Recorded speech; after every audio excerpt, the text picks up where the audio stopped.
Good evening everyone, Tony here again, just another track update. I'm really close to being able to vacuum and run a car for the first time in a couple of months, but I've got all the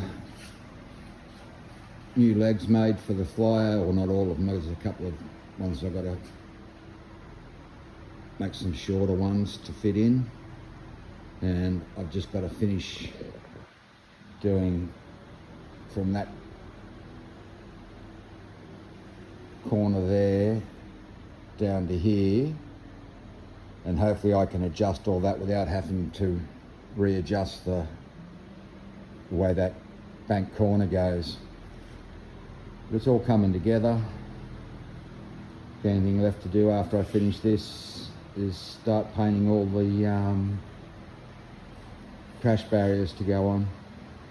But at least I'll be able to drive around the track without the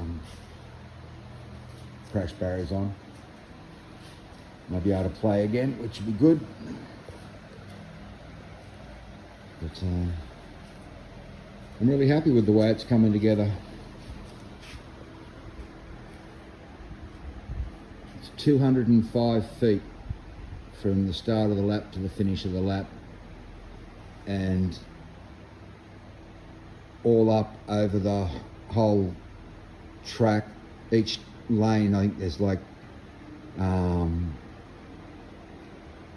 to 4 inches different in length, which when I put it, I fed it all into the planner after I designed it on the table, just by laying all the pieces down bit by bit.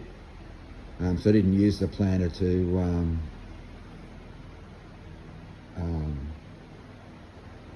build it, because I just had all the different pieces, and I just laid down the bottom level first, flat on the track, and then built the flyover level on top of it all.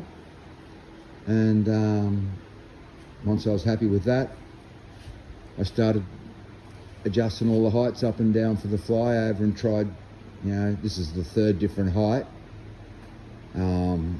The other ones were, the first one was just high enough to fit the cleaning truck underneath, and with the track down that low, it made it really hard to see. So I raised it up probably 30 mil.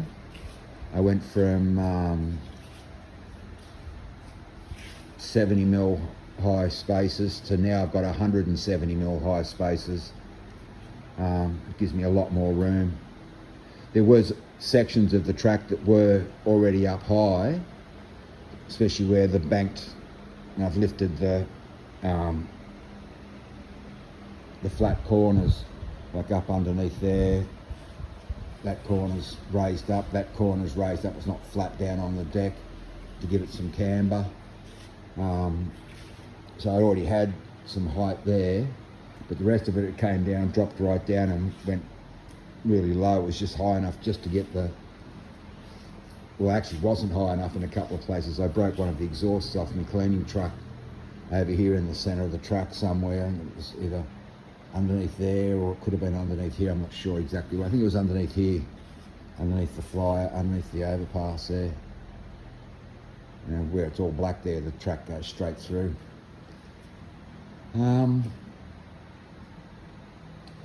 And I've got all the Ultra 4 control boxes all around. There's 6 of them. I've got the Ultra 4 box sitting underneath the controller, and it's all wired up from underneath. Power supply, variable power supplies there.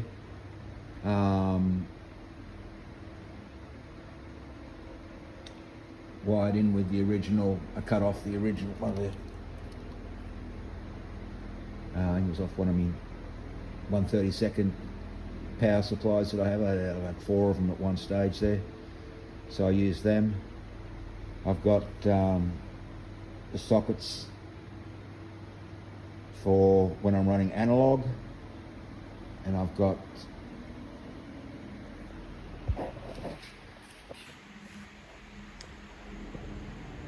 four analog controllers, and I've got a dongle so I can run 6 analog controllers, but normally I run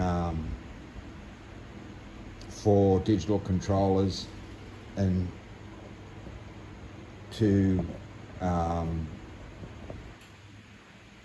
true speed controllers. They're up here on the shelf.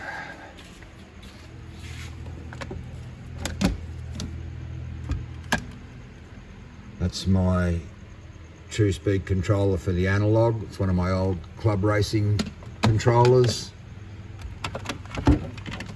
And then I've got 2 of these true speeds for plugging into the, sorry about spinning around so quick, for plugging into the control module. So one person can stand here looking around the track, and one can stand down here, and those that have the wireless controls can stand wherever they like. They can either stand along the front straight here, or they can stand, you know, at the end over there on the side. That's why I put the axle boxes. There's 2 on this side, so there's 3 actual controls when you take in the if I'm standing here, I'll control the CU, but if someone's standing down here with this sort of view of the track, there's a stop button for the analog, and also stops the digital. But normally when I'm using digital, I use the stop-start function for the Carrera controller. And then there's 1 on each end of the table, 1 on this end and 1 down that very end. And then there's 2 along that side over there, so 6 all up. But hopefully by the end of tomorrow, because I've had enough for today, and I'm going to make sure I don't let the cat stay in here tonight, but even if he did, it'd be hard for him to knock anything over because there's not all those little piles of bloody wood.